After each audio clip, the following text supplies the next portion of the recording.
kan àrà tí ò lópin Terra Gold.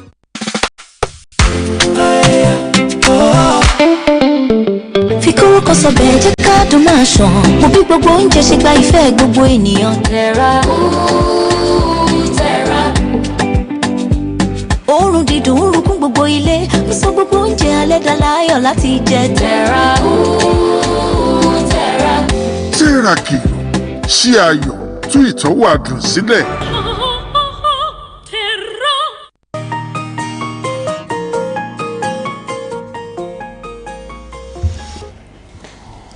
Right, we are back, and there's still conversation on Oluyole 98.5 FM. All right. Tola, before you go on, you mentioned something just now underneath, talking about the defense minister's statement to newly recruits, the new recruits rather. Well, what do I say? That ordinarily it would be. This is common sense, so Bimbo. How would I be on the theater of operations and I would be on the move and the terrorist springs up somewhere carrying a rifle and wants to shoot me, and I would say I would wait for an order from someone before reacting when I also have a gun in my hand. So this is just something very lame here that the defense minister is saying. What he should be saying, he should be addressing the politicians, he should be addressing the top hierarchy of the military. And what he should be saying to them is that stop compromising military operations, stop compromising anti-terrorist and anti-bandit operations. This is a war that we can win if there is no compromise on the part of those who actually control and run the affairs of the military. And I think that his address should also go even to the CNC himself, the commander-in-chief, that he should be much more firm in dealing with these matters, in dealing with politicians that are sellouts, in dealing with politicians that who will, with their babariga, are casting away mineral resources from the various troubled communities and are instigating and fueling banditry and insurgency and other forms of violent crime. And just so also they can continue to soil their hands with the blood of the people in the name of making illicit money. Those are the things they should be addressing. Of course, I don't think anyone would need to wait for others. Of course, we have had instances where these troops will be on the move. They will see Boko Haram camps just some few meters away from them, and the next thing is for them to just attack and wipe out that particular camp. But then others come. We do hear these reports that others would come from nowhere telling them to stand down. We are reports of when a school is about to be attacked, the soldiers that have been stationed on the way to that school will suddenly disappear.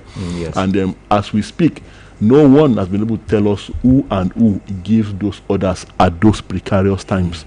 So those are the things they should be addressing, not telling them that they shouldn't wait for another before they shoot. Oh, really? And you remember the one that happened when the troops were returning from the Boko Haram inside the Sambisa forest. They go to a village, a settlement. They decided to stay. The commander, the GOC of that battalion, readied them that they should return to base, and the theater commander said they can wait till morning, but the GOC, insisted. At the end of the day, they obeyed, and along the line, they were ambushed and killed. Something happened in Ibadan yesterday, but yes, and unfortunately, it claimed the lives of 2 people. But I salute and commend the proactiveness of the Oyo State government in averting what could have turned into a major inter-ethnic crisis, into a major inter-ethnic clash, because the incident that happened was already being given ethnic coloration because it involved people of 2 ethnic nationalities from southwest here and from northern Nigeria. But okay, let's see. It says 2 persons feared dead as suspected scavengers traders clash in Ibadan. And police restore normalcy. Olubado sues for peace. Oyo government gives 7 days ultimatum for removal of shanties. That's talking about the Ojo area. And of course, the Oyo State government calling for the removal of shanties. Something very worrisome happened in the course of that clash. That's a near crisis between 2 ethnic nationalities. The fact that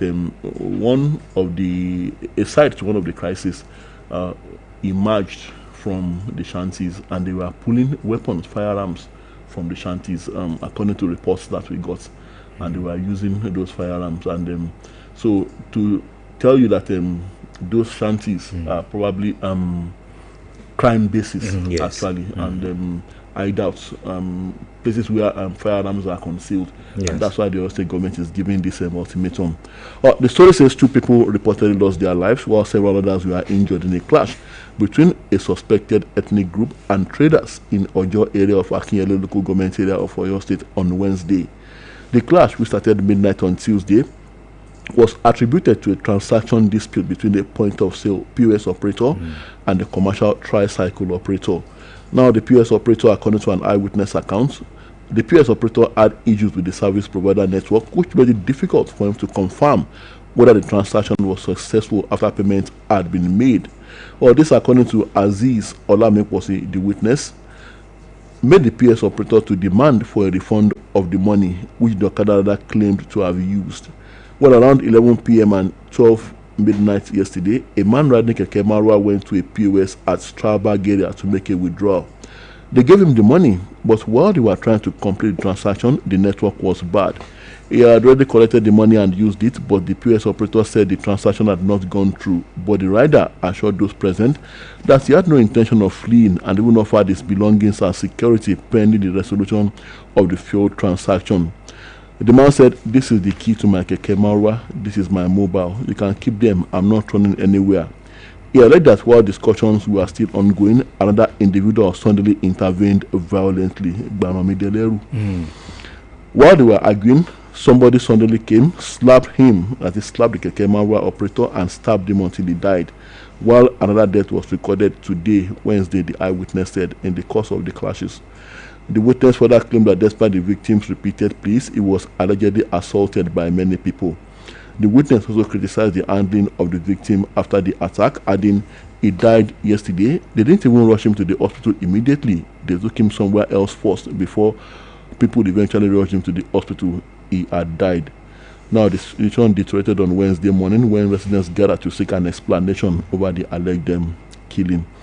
So, well, the fact that there are already tensions, and these are what we've been talking about, tension between the ethnic nationalities in this country, especially those that feel that people of a particular ethnic nationality are the ones responsible for the security situation in this country.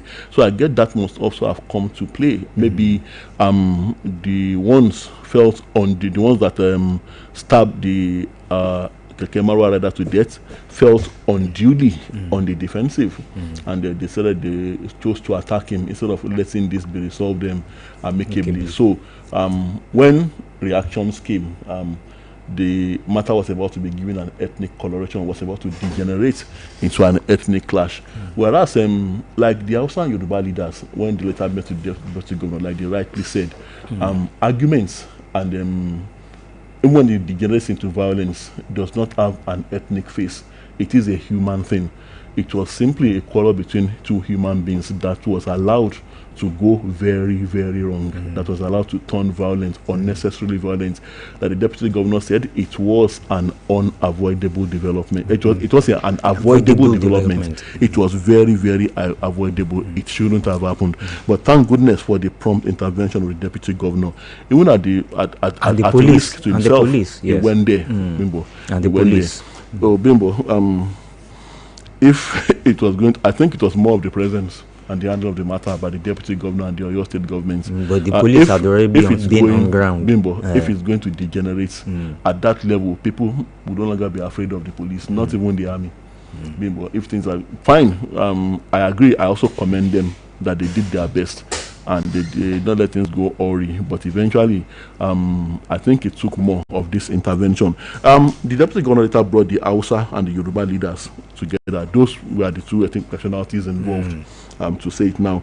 So it says here, the chairman of the Yoruba community, Sabo Ojo, Chief Sholagbade Aziz, says both Hausa and Yoruba leaders have agreed to cooperate with the government's directive aimed at restoring peace in the area. Aziz said the communities were united in their decision to ensure that individuals and structures allegedly linked to insecurity were removed. And then we came here this afternoon to meet the deputy governor, and we all agreed, both Hausa community and Yoruba community. He said it was the leaders of both communities that spoke to the press after that closed door meeting with the deputy governor. And the government has given 7 days ultimatum for the removal of shanties. Well, according to the chairman of the Hausa community, Ojo Abubakar Musa, it was one that made it known after a peace meeting with the deputy governor, Barrister Bayo Lawal, on Wednesday. And the meeting, which had in attendance representatives of both ethnic groups, was convened by the deputy governor alongside the chairman of the Akinyele local government area to address the escalating tension in the area. He said the government had expressed dissatisfaction with the violence and directed that all affected areas and people linked to the crisis should be removed within 7 days. The documents are there. We, Hausa and Yoruba people, are one family. We do not fight and we don't want any conflict. Peace must continue to exist. And that's quoting the leader of the Hausa community. He also says the purpose of my coming here is because of the escalation that happened in Ojo this morning. The deputy governor, alongside the chairman of Akinyele local government, called us together. So I think that should be enough to douse tensions. As for those shanties, Bimbo, like I said, it was discovered just yesterday that there are actually places where dangerous weapons are concealed. So what will happen to those weapons now, apart from the destruction of those shanties? Well, that is not mentioned, and the story here also does not say that. But then that is the report we got that yes, actually that weapons were actually pulled from those shanties. Yes, and those weapons were fired. Well, I believe the various security agencies will look into that and they should, and the government also. Even since yesterday, I believe those adults must have been raided. Yes, that is the ideal thing to do. And I believe, like what you said, you remember when protests are on by various organizations, students, and at some point some hoodlums will just take over and just a peaceful protest, and they will turn into violent fight. And now, well, according to just a small quote from one witness here, he said when some boys and other people came to find out what had really happened, the next thing we saw was people from the other side rushing there and started a fight. He said he alleged that an armed man whose identity could not immediately be verified appeared at the scene carrying an assault rifle. Imagine. And I also think with this development now, I think it's time to practically and really review the activities of and operations of scavengers in our community. Yes. Because many of those shanties actually are occupied by scavengers, and many of them these so-called these ones that carry sacks on their shoulders, and they tell you that they are scavengers looking for scraps to sell. Push all these so carts. They were the ones that went into those shanties, according to the reports we got, to pull out weapons. So, so I think, well, the state government, what they are doing, they do not want to escalate things, and that is understandable. But I guess they will actually be acting on this. Troops crushed 300 bandit motorcycle convoy, kill notorious commander in Katsina, Zamfara. That's a very good one. We always say that these people, when they go and in these heavy convoys, they do not move. If they want to attack a school, for instance, fine, let's say they had been in the forest initially, but initially they would have to move out of the forest without their huge convoy, because the schools are not located in the forest. So how come nobody sees them so that they can give a report to the security agencies if they cannot stop them themselves? If the local vigilante does not have what it takes to stop them. But now the soldiers seem to be waking up now. The air component of Operation Fason Yama, also I think it was an air strike, and well, good one. Okay, in Delta, 2 police officers demoted over extortion through POS. Let's have this commercial break, and when we're back, we open the phone lines.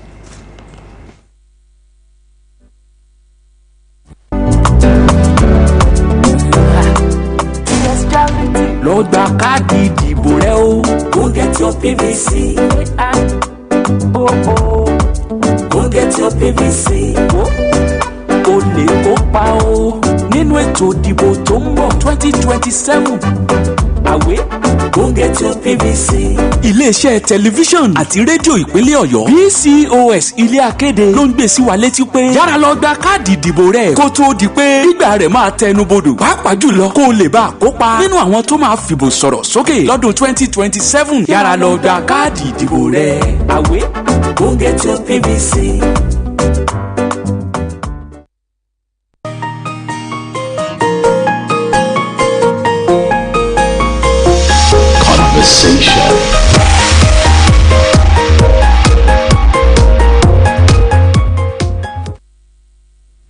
All right, we are back, and as we open the phone lines, it says here Nigeria's health system surviving on heroism, not resilience, and that's coming from a professor of hematology and laboratory medicine, Professor Obike Ibegulam. He says that it is the heroism of doctors and other health workers rather than strong institutions that have been sustaining our health institutions. Very true. Yes. It also says, none of 17 UN SDGs on track to be achieved by 2030.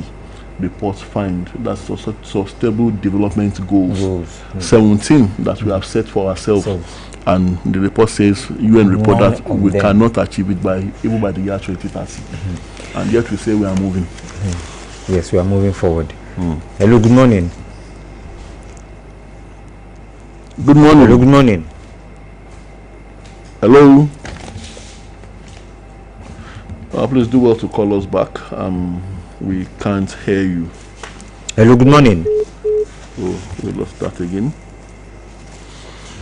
But we also have this one: budget implementation motion to summon Tinubu may cause rowdy session in reps. Oh. Hello, good morning. Hello. Oh, seems to be having Hello, good morning. a challenge this morning. All right. Well, I have here 1.5 trillion naira illicit drugs seized by the National Drug Law Enforcement Agency, that is the NDLEA, in 18 months. Hello, good morning. Good morning. Good morning. Good to have you, Mr. Bidi. Now, it's good what the leadership in the State did yesterday. They prevented an attack, which was very good. I think what they should do now is to arrest the person that today. The person that man today should be arrested, should be fined out, and should be arrested. And the person who brought out the rifle, she should be arrested. But that thing is was presented yesterday, which was very good. So that is that. Then the issue of kidnappers. Yesterday I read something about the Delta State vigilante working with the state government and the Nigerian police force. Now, they busted the place, secured the release of a woman, but the kidnappers fled. Now, they now went after the kidnappers.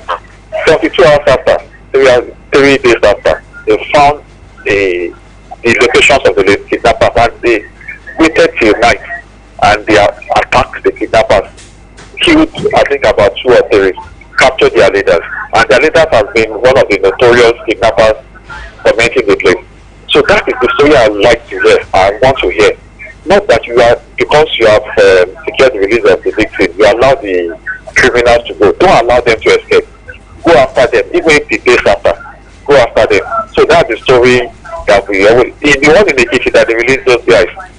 They've released those guys, but those kidnappers are not captured, which I don't like. Capture them or kill them. So they won't go and form another ring anywhere else. Then on the issue of pensioners, they said they paid them yesterday. So kudos to the state government. So thank you. All right, thank you very much. Well, they talking about the 10,000 naira that somebody was asking yesterday. So they paid everybody yesterday, not just pensioners. Nobody had been paid beforehand. So, hello, good morning. Hello, good morning. Good morning. This is Dr. Ayila Bogo calling from Lanlate. Good to have you, Dr. Ayila Bogo. It's just one imagination to know that our House of Reps, they want to summon the president because their project or construction allowance was not paid.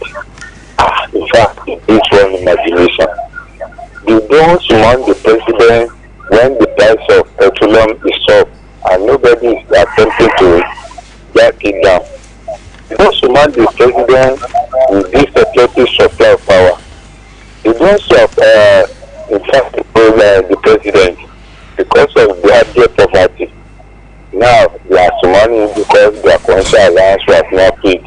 You can see the mindset of our leaders. They need to do the leader things. They need to represent the interests of the people, to bring succor, to bring many advantages, dividends of democracy to the people. Now, let me say something about the problem that erupted in Nigeria. At the first time, we don't play with tribalism. Although somebody had or committed an offense, he's supposed to feel the music, not that they'll be using tribal or religion segment on it. It's not good. But one thing is that when you see Nigeria in abroad, maybe in London or Saudi Arabia, they will be one. You want to know whether you are an Hausa or Yoruba. If you are in Nigeria, they pamper you, they be treating you, they be giving you gifts as if we are showing that unity. So that unity should continue.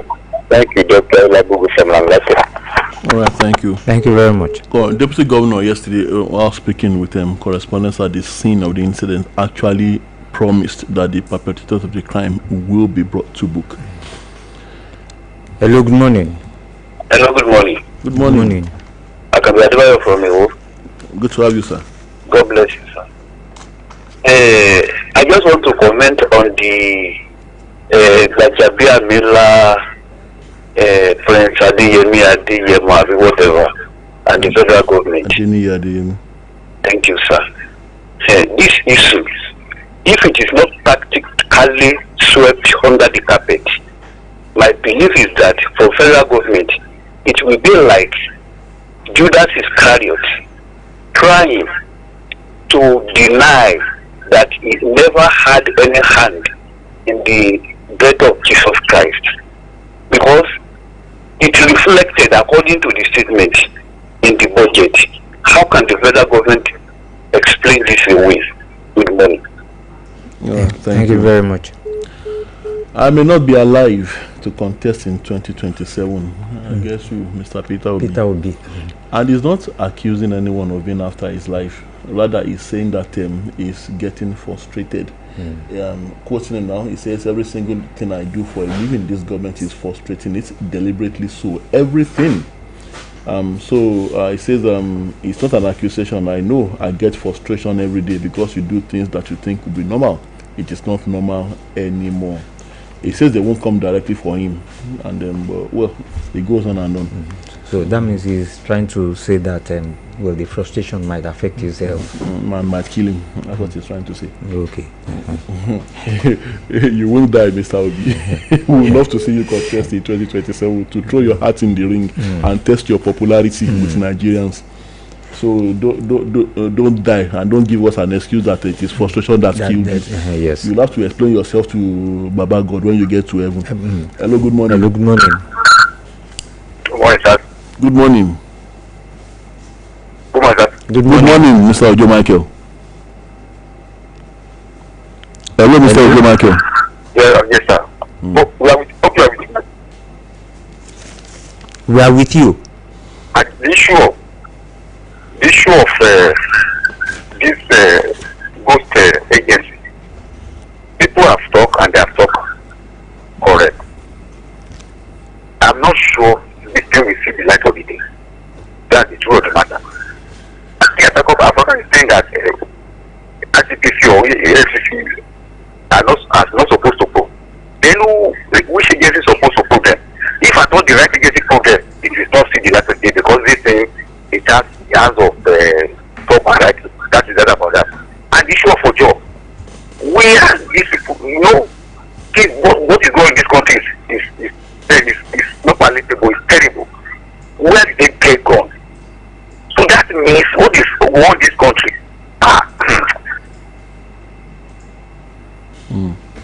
Oh.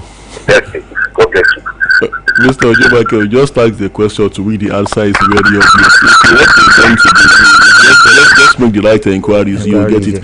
I don't know where to get it. Don't get me wrong, but then it can be as easy. I know if I want to get it, I just make the right inquiries. Yes, and then get the right contacts. And if you have the money, so that's our country for you, Mr. Ojo Michael. Hello, good morning. Hello, good morning. Good morning.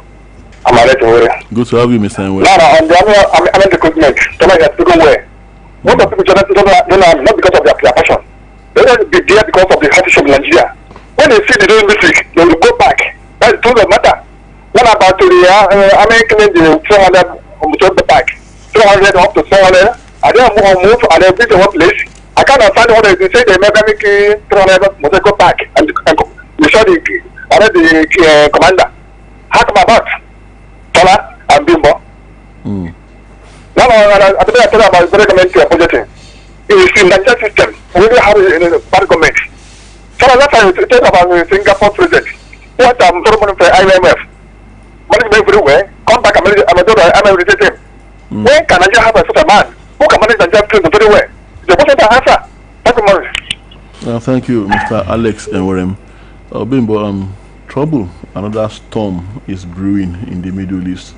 As Mr. Donald Trump, the American president, has declared Iran ceasefire over as fresh clashes shake Hormuz. That strait of Hormuz. And what worries me, our leaders, you just give them another fresh excuse for oil prices not to come down.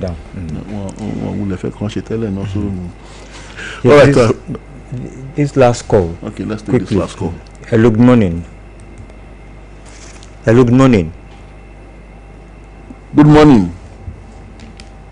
Hello, good morning. Oh dear. Well, we have to go. It's been an interesting time on conversation, and we will be back same time tomorrow morning, God willing. My name is Tola Teriba. And my name is Bimbo Akombi. Thank you very much for listening, and of course, Sports Tidbits is next.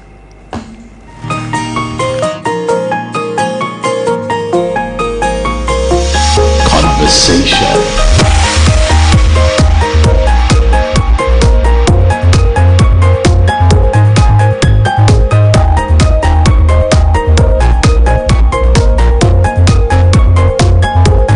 Conversation. 98.5 Oluyole